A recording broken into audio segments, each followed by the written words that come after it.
네, 이번 주도 여야의 두 분 의원들이 광화문을 찾았습니다. 여의도에서 못다한 이야기 한번 시원하게 해주시죠. 자, 오신환 새누리당 의원, 박용진 더불어민주당 의원 나와주셨습니다. 안녕하세요. 네, 안녕하십니까. 먼저 박용진 의원부터. 네네. 지금 걸어오셨죠? 아마 오늘 집회에 참석하셨습니까? 3시에 더불어민주당 자체 집회가 있었고요. 3시에 오기 위해서 지하철을 탔습니다. 그런데 지금 오늘 추미애 대표도 참석하셨죠? 예, 그렇습니다. 근데 어제 그제였나요? 예. 추미애 대표 영수회담 먼저 제안을 했다가 또 철회하고 뭐 굉장히 혼란스러운 일이 많이 있었어요, 당내에서. 예, 예. 어떤 일이 있었습니까? 언론에 나오지 않았던 이야기, 뒷이야기 좀 전해주시죠. 일단 대통령이 국회가 추천하고 대통령이 임명하는 방식의 총리에 대해서 여러 얘기가 많았습니다. 그러니까 지금 와서 보면 대통령이 거리되는 상황, 퇴진이든 하야든 탄핵이든 이런 상황이 되게 되면 헌법 71조에 의해서 그 다음 순번인 그 총리가 그 역할을 대행하게 되어 있습니다. 그러니까 그거를 생각하기 이전에는 뭐였느냐면 대통령을 이선 퇴진시키는 거였잖아요. 그러니까 야당 3당의 생각은 대통령 거리를 생각했던 거 아니라 대통령 자리를 지키고 역할은 완벽하게 총리에게 넘기는 거였기 때문에 대통령이 이렇게 총리를 임명해 주세요. 김병준 총리는 어떤가요? 이렇게 하는 것에 대해서 용납할 수가 없었던 겁니다. 근데 지금 상황은 조금 다르긴 했죠. 그래서 그 이전에 얘기했었던 책임 총리라든지 거국 중립내각이라고 하는 것에 대해서 대통령이 주도하는 책임 총리 임명이나 대통령이 주도하는 거국 중립내각은 이거 받아들일 수가 없다. 그 얘기였던 겁니다. 그러니까 지금 상황하고는 좀 많이 다르긴 하죠. 그리고 추미애 대표가 말씀을 하는 중에 약간 언론에서 깜짝 놀랄 만한 얘기들을 내놓은 것들이 있기는 합니다만 추미애 대표 쪽에 이제 확인을 해보면 우려를 표명하려고 했던 거다라고 하는 거고요. 그런 측면에서 일단 저도 주변으로부터 비판적인 전화를 많이 받았습니다. 앞으로 이런 어떤 정제되지 않은 채로 나가는 것에 대해서 표현이 나가는 것에 대해서는 당 차원에서도 좀 어떤 주의가 요망되지 않겠냐 이런 생각을 많은 의원들이 하고 있습니다. 어쨌든 추미애 대표 좀 스타일 좀 구겼지요? 그 부분은 인정합니다만 지금까지 어쨌든 말 많은 제1야당 그리고 3당의 그 공조를 형성해내기 위한 노력과 역할을 좀 지켜봐 주셨으면 좋겠습니다. 네, 지금 시청자 여러분께서 보시고 있는 화면은 왼쪽에 있는 화면이 광화문 광장에 마련된 주 무대입니다. 주 무대에서는 자유토론이 이어지고 있습니다. 그래서 많은 시민들이 스스로 나와서 본인들의 생각을 말하고 있는 그런 모습이고요. 우측 상단 화면은 광화문 내거리의 운집한 시민들의 모습입니다. 그리고 우측 하단 모습은 멀리서 본 광화문 광장에 마련된 주 무대의 모습입니다. 지금 광화문 광장에는 광화문 현판 앞 그 삼거리에서부터 서울광장, 덕수궁 앞까지 수많은 인파들로 붐비고 있는 그런 상황입니다. 자, 오신환 의원. 네. 자, 이정현 대표가 당명을 개정하겠다. 당사 이전을 추진하겠다 하는 소식도 들려오고 있는데 네. 어제는 아주 이례적이었어요. 새누리당 당직자들이 이정현 대표에게 사퇴하라. 이런 주장 아주 이례적이었는데 이정현 대표 이런 처지에서도 계속 버티고 있습니다. 어떤 속사정이 있다고 보십니까? 일단 국민들이 보시기에는 뭐 대통령으로부터 이 모든 문제가 시작됐긴 했지만 집권 여당인 새누리당의 책임을 전혀 무시할 수 없거든요. 그 책임에 대해서는 저도 공감을 하고요. 그런 과정에서 당사의 이전이나 당명 개정만 갖고 국민들이 그것을 용납하리라고 생각하지 않습니다. 그리고 그 책임에 대한 정치적 책임에 대한 첫걸음이 이정현 당 지도부는 물러가는 게 첫걸음인데 그런 어떤 쇄신 아니라고 해놓는 여러 가지 121 전대나 아니면은 명칭 개정이나 당사 이전이 국민들한테는 아무런 감동도 주지 않습니다. 어불성설이라 생각하고요. 또 사무처가 이례적으로 13년 만에 이정현 당 지도부 물러가고 지금의 또 비상시국 회의도 함께 해체하라는 어떤 성명을 발표했습니다.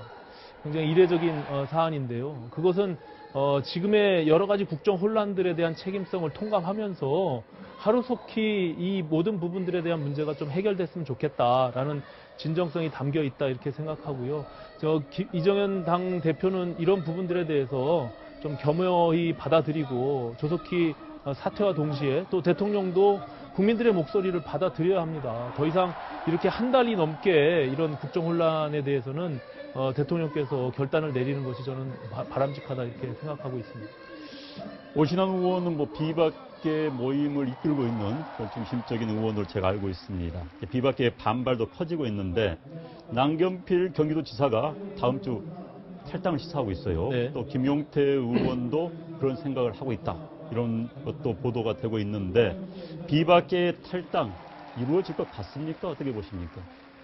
예, 지금 뭐 국정이 계속적으로 막힌 상태에서 수습은 안 되고 특히 책임을 져야 되는 이정현 당 지도부는 꼼짝없이 지금 저렇게 버티고 있기 때문에 탈당의 목소리가 조금씩 커져가는 것은 사실입니다. 또 탄핵에 대한 문제들도 지금 목소리가 나오고 있고요. 그런 점에서 보면 다음 주가 고비일 것 같습니다. 특히 내일 오전에 발표하는 검찰의 수사 발표 내용과 또 거기 기소장에 기록되고 있는 대통령과의 관계들 이런 것들이 하나의 전환점이 되리라고 보고요. 아직도 그거에 대한 우려의 목소리들이 또 있는 것도 사실입니다. 당내에서 선도 탈당이 이루어질 때는 분당으로 가는 것이 아니냐 굉장히 또 우려스러운 목소리들을 내고 있는 측면이 있기 때문에 저 개인적으로는 좀 신중히 그것들을 좀 상황을 지켜보면서 이 국정 운영의 수습 방안에 대해서 좀 더 고민하는 것이 현재로서는 좀 바람직하지 않을까 이렇게 생각하고 있습니다. 그럼 당분간은 탈당 러시는 이루어지지 않을 가능성이 더 높다 이렇게 보십니까? 저는 다소 좀 신중한 측면이 있습니다. 그것이 한꺼번에 무너질 거라고 생각하지는 않고요. 또 남경필 지사께서 선도적으로 그런 목소리를 내고 있는데 동조하는 의원들이 얼마나 될까 저는 좀 아직까지는 현재로서는 좀 신중한 편입니다. 예. 네, 그리고 이제 지금 더불어민주당 내에서 뭐 문희상 전 대표라든지 이런 중진들이 국회 추천 총리를 먼저 해야 된다라는 이야기를 하고 있어요. 그런데 추미애 대표는 대통령이 무조건 먼저 물러나야 한다. 이렇게 총리의 우선적인 추천은 반대를 하고 있습니다. 진짜 야당의 생각은 뭡니까? 하도 이러기 때문에 무책임이라는 이야기까지 나오고 있어요. 야당의 생각은 뭡니까? 속사정, 뒷이야기 좀 해주세요. 아까 잠깐 말씀을 드렸습니다만 추미애 대표와 우리 당 지도부로서는 대통령은 의전상의 역할만 하고 그 자리를 지키는 그리고 모든 역할은 총리가 하는 방식의 사태 수습 방안을 생각했었는데 지금은 지난주 촛불 집회에서 거의 근 100만 명이 모였다고 하는 촛불 집회 이후에 바뀐 거죠. 바뀌는 방향과 내용이 이제는 대통령이 책임지고 물러나야 되는데 자신이 물러나든지 아니면 탄핵의 대상이 된다라고 하는 이 헌법 71조에 있는 게 거리시라고 하는 것으로 주목을 하기 시작을 한 겁니다. 그러면 대통령이 있는 채로 어떤 국민적 화합을 이뤄낼 수 있는 총리를 세우는 작업의 문제와 대통령이 물러나니까 자동적으로 헌법에 의해서 대통령의 권한을 대행할 사람이 쓰는 것은 다른 문제죠. 그래서 지금은 약간 딜레마기는 합니다. 근데 제가 볼 때 추미애 대표나 당 지도부의 입장은 지금 마치 대통령을 대상으로 혹은 이정현 새누리당 대표를 대상으로 이 사태 수습을 논의하는 듯한 모습을 보이는 것 자체가 제1야당이 국민들에게 같이 도매금으로 욕을 먹는 경우로 빨려 들어갈 수 있다라고 하는 우려가 있는 것 같아요. 그렇기 때문에 지금 추미애 대표나 저희 더불어민주당 지도부는 일단 대통령에 대한 정치적 압박을 최대한 높이는 것을 집중하고 그 후에 사태 수습에 관련돼서 이렇게 내놓을 텐데요. 아마 문희상 전 비대위원장이나 많은 여야의 중진들이 얘기하는 것처럼 그리고 박지원 국민의당 비대위원장도 얘기하는 것처럼 일단 국회가 추천하는 총리로 대안을 세워놓고 대통령을 탄핵 절차를 밟아가든 아니면 대통령의 퇴진을 압박해내든 해야 되는 거 아니냐라고 하는 의견들이 모일 겁니다. 그런데 대통령 그러니까 헌법상으로는 대통령이 임명하거든요, 총리를. 근데 저는 약간 다르게 봐야 된다. 이번에 임명하는 총리는 대통령이 형식적으로 임명하겠지만 그 과정에서 국회 추천이 아니라 국회 선출이라고 하는 과정까지도 필요하다. 어차피 찬반 투표하거든요, 청문회하고 나면. 그 과정은 청문회를 요식행위로 놓고 여야가 합의해서 추천하게 되면 그 사람에 대한 찬반 투표를 아예 해버리고 대통령은 형식적으로 임명만 하는 그런 과정으로 가는 것이 어떠냐. 그래야 대통령이 임명해서 남아있는 권한대행이 아니라 국민이 뽑아놓은 선출직들인 국회의원들이 그 권위를, 정치적 권위를 실어서 선출하는 선출총리가 돼야 되는 거 아니냐는 생각입니다. 이 말씀은 보통 여든 야든 그 당원들이나 국민들이 뽑아놓은 대표가 뭐 사퇴하게 되면 보통 원내대표가 그 역할을 맡거든요. 왜냐하면 원내대표야말로 국회의원들이 의총을 통해서 직접 선출한 또 다른 권력이기 때문에 그런데 그런 과정이 필요하지 않냐는 저 개인적인 생각입니다. 이제 박용진 의원은 뭔가 로드맵을 제시를 하고 있습니다. 그런데 많은 국민들이 추미애 대표는 퇴진만 하라 할 뿐 그 다음 단계는 어떻게 할 것인가에 대한 이야기가 없어요. 이 때문에 무책임이라는 이야기, 야당이 너무 무책임한 거 아닌가 이런 지적이 나오고 있어요. 어떻게 생각하세요? 말씀 많이 듣고 있고요. 또 그런 면에 대해서도 내부에서도 그 의총을 열면 비공개 의총을 열고 그러면 그 안에서도 이야기가 나옵니다. 슬슬 목소리가 조금씩 높아지고 있고 제가 지도부 중에 되게 유력한 분하고 이 문제와 관련해서 얘기를 잠깐 했는데 제가 아까 드렸던 말씀 그대로입니다.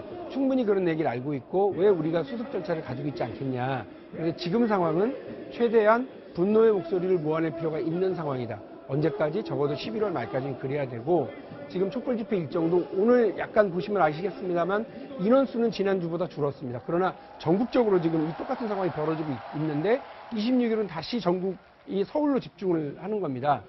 그러한 흐름과 일정을 가지고서 제1야당 지도부가 정치적 수습책을 내놓을 예정인 걸로 알고 있습니다.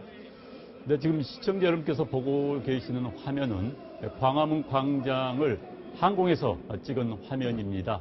광화문 광장에는 광화문 문 앞에서부터 서울시청 앞, 덕수궁 앞까지 수많은 인파들로 붐비고 있습니다. 오늘 서울뿐만 아니라 부산에서도 한 만여 명, 또 대구, 광주 등 전국의 대도시에서 90여 곳이죠.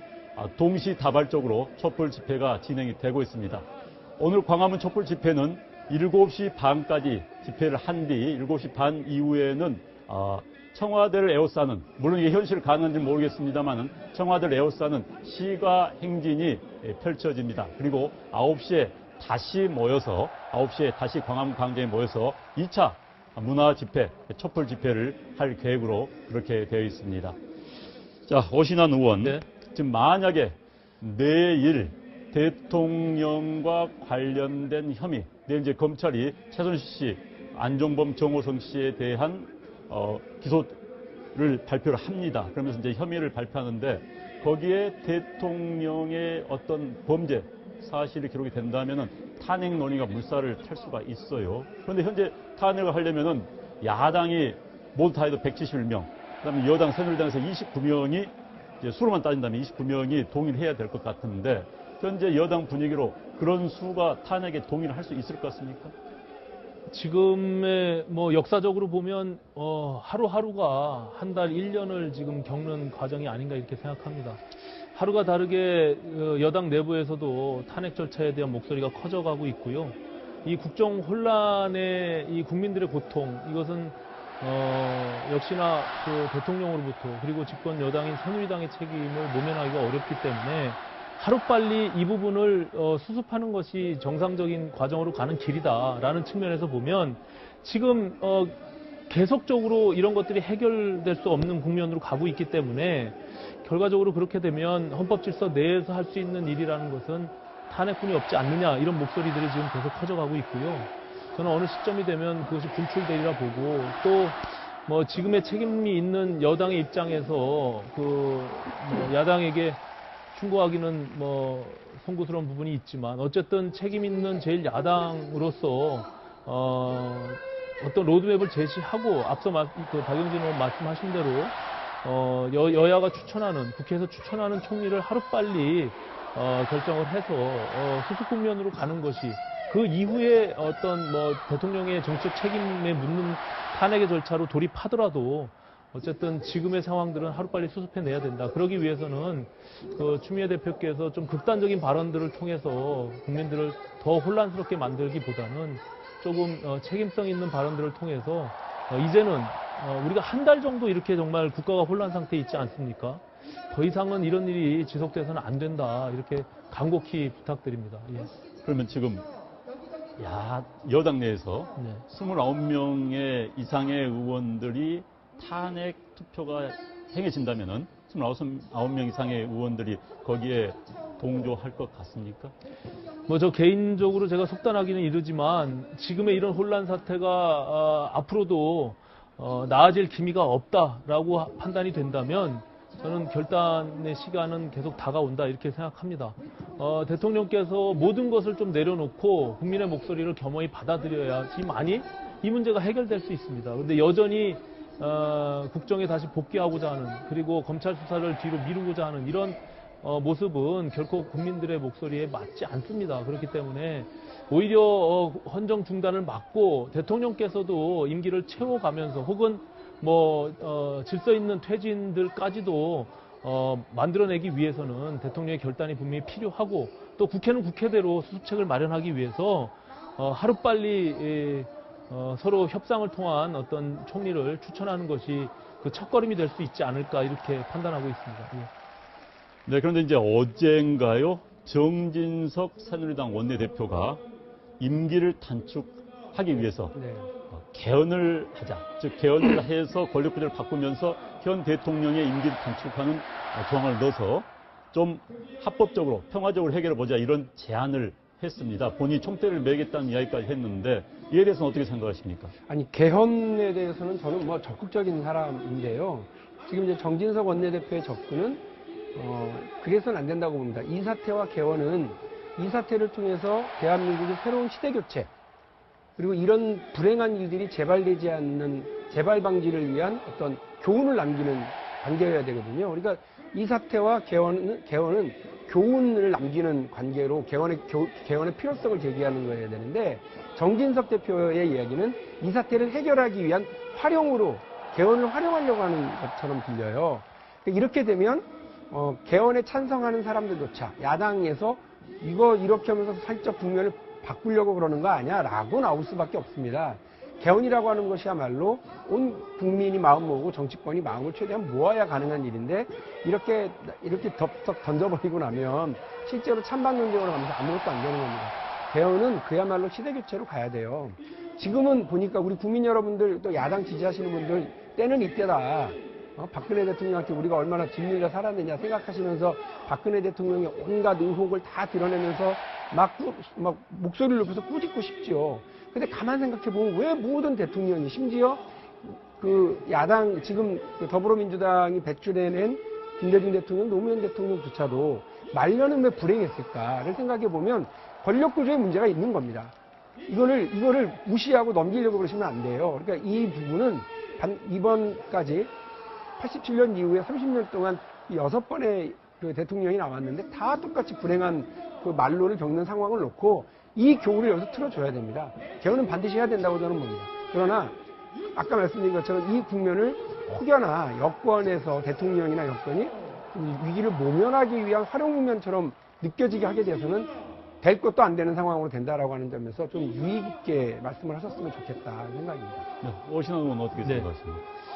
사실 지금의 상황이 전대미문의 대혼란의 상황입니다. 그런 측면에서 보면 사태 수습을 위한 다양한 생각들을 지금 낼 수는 있다고 봅니다. 그 여러 가지 지금 국회의 책임 총리를 통해서 거국 중립 내각을 형성하고, 또 대통령은 이선으로 물러나고, 이런 것들이 하나의 아이디어인 것처럼 정진석 원내대표가 개헌의 필요성도 본인이 늘 주장해 왔던 것이고, 또 지금 박용진 의원께서 말씀하신 또 필요성들에 대해서 모두가 공감하고 있기 때문에 이 사태 수습과 연결을 시켜서 한번 생각해 볼 수 있지 않냐라는 아이디어적인 측면이 있는 것 같습니다. 그리고 또 대통령의 임기도 단축해서 조기 대선에 대한 목소리들도 있기 때문에 그것도 함께 담아낼 수 있는 거 아니냐, 이런 측면이 있는 것인데요. 저는 다양한 방면에서 어떻게든 검토를 좀 해서 어떤 것이든 이제는 대통령의 권력으로 이 사태를 수습할 수는 없다. 이미 실추돼 있고 국민들은 인정하지 않고 있기 때문에 국회 내에서 이 부분들에 대한 논의를 통해서 총리 추천이든 아니면 개헌을 통한 질서 있는 퇴진이든 아니면 또 다른 방식이든 간에 하루빨리 법 체계 내에서의 어떤 그 지금의 사태 수습은 조속히 이루어져야 되지 않을까 이렇게 생각하고 있습니다. 예. 자, 두 분 짧게. 네. 다음 주가 굉장히 고비가 될 것 같습니다. 대통령과 정치권 어떻게 해야 될 것 같습니까? 박광진 의원. 예, 저는 대통령에게 길이 별로 없다고 생각을 합니다. 이전에 있었던 여러 선거 결과들 보면요. 선거에 나왔던 민심을 제대로 수습하고 받아들이지 못한 정권, 전두환 정권, 이승만 정권, 그리고 박정희 정권 모두가 다 불행한 말로를 겪었습니다. 대통령이 이미 4월 선거에서 드러난 민심을 오독하지 마시고요. 또 촛불이 곧 꺼지겠지, 사라지겠지 생각하지 마시고 대통령이 먼저 수습의 길을 내놓고 자기 스스로 물러나는 게 가장 좋습니다. 그게 안 되면 저는 정치권 다음 주말이 오기 전에 그 로드맵을 제시해야 된다고 생각합니다. 의원. 예, 대통령의 주어진 시간들 5년의 임기 또한 국민으로부터 나온 권력입니다. 그 권력에 대해서 국민들은 지금 다시 회수하고자 하는 목소리들이 커져가고 있는 것이고요. 대통령께서는 겸허히 받아들일 필요가 있다. 왜냐하면 이 모든 사태의 시작은 대통령에서부터 출발했고 또 집권 여당인 새누리당의 책임 함께하고 있습니다. 그런 점에서 하루빨리 국민들이 정상적인 생활을 할 수 있도록 그 수습책을 마련하는 게 무엇보다 중요하다 생각하고요. 국회가 머리를 맞대고 진정성 있는 또 진지한 토론들을 통해서 하루빨리 국가가 정상적으로 정상화되기를 간절히 빕니다. 네, 감사합니다. 두 분 오늘 수고하셨습니다. 네, 고맙습니다.